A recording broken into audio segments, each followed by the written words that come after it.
असा संयुक्तिक मोर्चा, आक्रोश मोर्चा या नाशिक शहर व जिल्ह्यातील विविध प्रश्न, त्यामध्ये हनी ट्रॅप असेल, कायदा सुव्यवस्था असेल, ड्रग्स, कोयताधारी असे अवैध धंदे नाशिक शहर व जिल्ह्यातील, तसेच महानगरपालिकेमध्ये आपण बघितले संपूर्ण शहरामध्ये खड्डे पडलेत, पिण्याचं पाणी नाही, संपूर्ण विभागामध्ये भ्रष्टाचार, जनसुविधा दिल्या जात नाही, ग्रामीण भागामध्ये शेतकऱ्यांची कर्जमाफी नाही, शेतकऱ्यांना मागच्या वर्षीची भरपाई नाही, विमा पॉलिसी नाही, शेतकऱ्यांच्या भावाला मालाला हमी भाव नाही, तसेच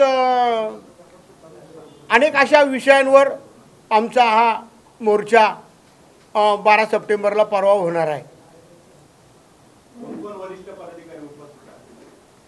अजून आम्ही ठरवलं नाही आहे।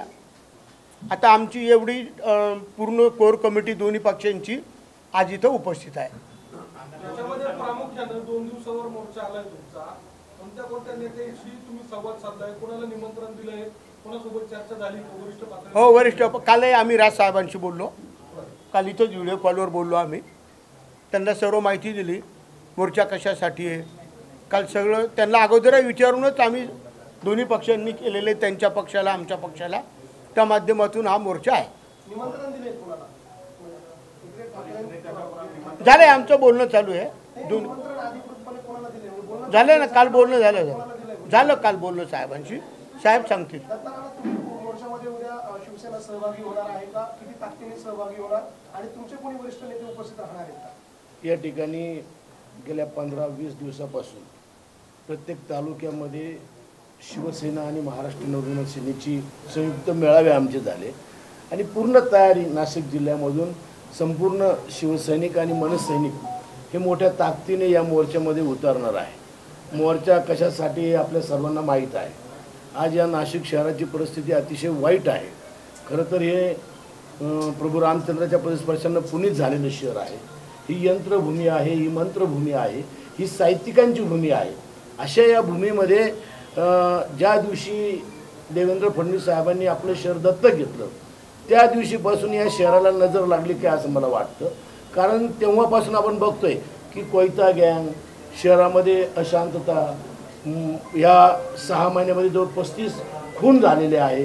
हे कधीच आपण बघितलं नव्हतं। एवढी अतिशय वाईट अवस्था आहे आणि म्हणून खऱ्या अर्थानं लोकांची अपेक्षा होती की या प्रश्नाला वाचा फोडण्यासाठी शिवसेना आणि महाराष्ट्र नवनिर्माण सेना हे दोनच पक्ष असे आहे की या पक्षाला वाचा फोडू शकता आणि त्या दृष्टिकोनातून आम्ही हा मोर्चाचं आक्रोश मोर्चाचं आयोजन केलेलं आहे।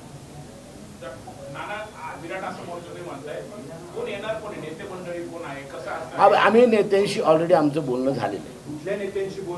आमचं मी स्वतः या संदर्भामध्ये आमचा मोर्चा संयुक्त काढायचा आदरणीय उद्धव साहेबांच्या कानावर टाकलेले आहे, आदरणीय संजय राऊत साहेबांच्या कानावर टाकलेलं आहे।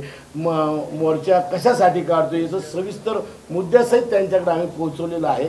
12 तारखेला आमचा मोर्चा आहे आणि त्या संदर्भात ते निर्णय घेतील, कोणी यायचं कोण नाही, कोणाला पाठवायचं हा त्यांचा अधिकार आहे। आम्ही त्यांच्या कानावर टाकलं ते येतील। साधारण आमचा अंदाज आहे की 25,000चा मोर्चा झाला पाहिजे, या दृष्टिकोनातून आम्ही तयारी केली। नाही, हा मोर्चा फक्त मनसे आणि शिवसेना या दोनच पक्षांचा आम्ही या ठिकाणी करतो आहे। या मोर्चाच्या माध्यमातून महापालिकेच्या ज्या निवडणुका आहेत त्यात काही फरक पडेल असं वाटतंय? आम्ही हा मोर्चा काढताना पुढच्या महापालिकेच्या निवडणुकीच्या संदर्भामध्ये कुठल्याही प्रकारचा विचार केलेला नाही। सध्या लोकांची अपेक्षा काय आहे आमच्याकडून आणि शहराची वाईट अवस्था आहे आणि म्हणून केवळ एवढंच फोकस केलं की या शहरामध्ये अशांतता जी पसरलेली हे शहर सुरक्षित झालं पाहिजे, भयमुक्त नाशिक झालं पाहिजे, ह्या भावनेतून हा मोर्चा आम्ही काढतोय। नाना, महाविकास आघाडीचा घटक पक्ष असलेला शिवसेना आणि मनसेचा शुक्रवारी, तर राष्ट्रवादी काँग्रेस पक्षाचा सोमवारी मोर्चा, महाविकास आघाडीत ही फूट मानायची का काय? अजिबात अशी फूट नाही आहे, पक्ष वेगळा आहे। आजही हा समजा मनसे आणि आमचा मोर्चा संयुक्तिक आहे। निवडणुकीच्या संदर्भामध्ये आम्ही अजून काही ठरवलेलं नाही आहे।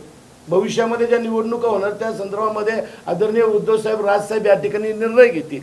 तसंच आदरणीय शरद पवार साहेबांच्या पक्षाचा मला वाटतं 14लाच का 15ला त्यांचाही शेतकरी मोर्चा आहे, त्यांचा स्वतंत्र पक्ष आहे. प्रत्येक पक्षाची ताकद वाढली पाहिजे किंवा लोकांच्या प्रश्नाला वाचा फोडण्यासाठी विरोधी पक्षाचं काम म्हणून ते करताय, त्या पद्धतीने आम्ही करतोय.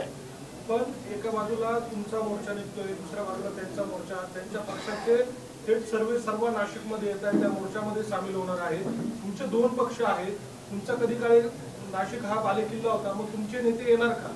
दोन्ही पक्षाचे प्रमुख नेते. नेत्यांच्या संदर्भामध्ये तुम्हाला आता सांगितलेलं आहे. आज पुन्हा आम्हाला आज किंवा उद्या कळेल कोण येतं की नाही. मुळामध्ये प्रश्न असा आहे, नेत्यांच्या सर्व कार्य टाकूनच आम्ही मोर्चाचं नियोजन केलेलं आहे. त्यामुळं वेळोवेळी ते आले, राजसाहेब त्यांच्याशी बोलले, त्यांच्या पदाधिकाऱ्यांशी बोलले, आम्ही पण उद्धव साहेबांशी बोललो, संजय राऊतांशी बोललो आणि नियोजन आणि काम मोर्चा आम्हाला इथं करायचं. त्यांनी त्यांना कळवलं, ते त्या पद्धतीने येतील. साधारण किती लोक राहतील या मोर्चामध्ये सहभागी? 25,000च्या पुढं हा मोर्चा राहील. ज्या पद्धतीने आम्ही फिरलोय संपूर्ण जिल्ह्यामध्ये आणि राजसाहेब आणि उद्धव साहेबांच्या या मराठीच्या मुद्द्यावर ते एकत्र आल्यामुळं आमचं प्रचंड मोठं स्वागत जिल्ह्यामध्ये झालं. हिंदी सक्तीच्या विरोधात ज्या पद्धतीने दोघंही भाऊ एकत्र आले, त्या पद्धतीने जिल्ह्यामध्ये शेतकऱ्यांपासून तर कामगारांपर्यंत सगळ्यांनीच आम्हाला आमचं स्वागत केलं आणि स्वतःहून सांगितलं की आम्ही मोर्चामध्ये सामील होणार आहे. 80% समाजकारण आणि 20% राजकारणातून शिवसेना पुढे गेलेली आहे.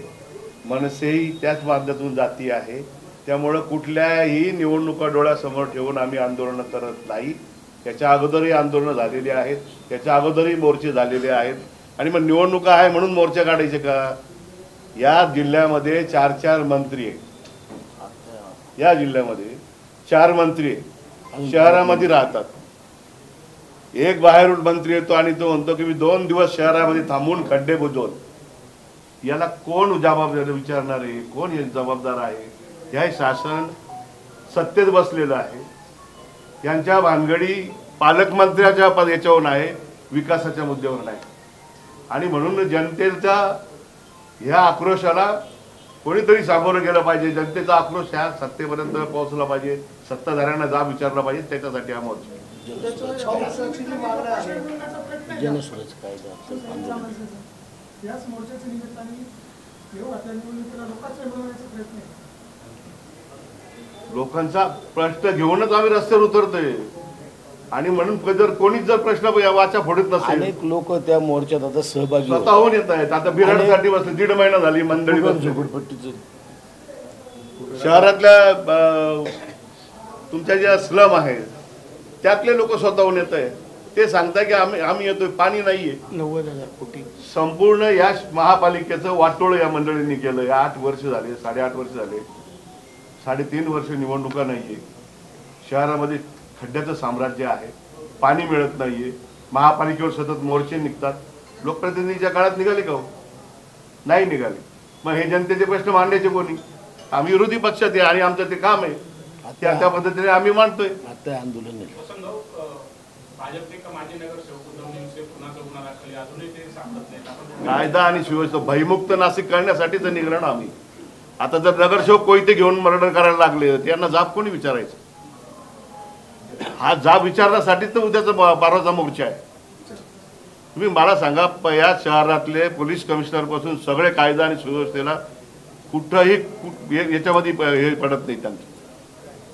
जर एवढ्या मोठ्या पद्धतीने 35, 40, 6 महिन्यामध्ये खून होत असतील, महाराष्ट्राचं रेकॉर्ड आहे. त्या नाशिककडे बघायचं कोणी? आम्ही ज्या बंदळीनं हे करतोय फिरतोय सगळे तेच म्हणते आपल्याकडे लक्ष नाही. कोणाचं लक्ष कुठं? वेगवेगळ्या समाजामध्ये भांडणं लावणं, आरक्षणावर भांडणं लावणं, याच्याकडे जनतेचं लक्ष वळवणं. ठेकेदार बसलेत, किती 1000 कोटीचे त्यांना बिलं नाहीये. 90,000 सर्वीकडे आज बी तुम्ही बघा, आता तिथं बी तुम्ही सांगा, आज बी मोर्चा आहे. जनसुरच कायदा कम्युनिस्ट कायदा सांगा. जनसुरच कायदा आता आज आमचे निदर्शन आहे. जनसुराज्य त्या कायद्याचं त्यांनी अंमलबजावणी केली, त्याच्या विरोधात आम्ही आज बी निदर्शन आहेत. त्यामुळे पक्ष कुठं थांबलेला नाही. आम्ही विरोधी पक्षात आहे. आमचं काम आहे जनतेच्या प्रश्नाला आवाज उठवणं, जनतेचा आक्रोश सत्तेपर्यंत पोहोचवणं.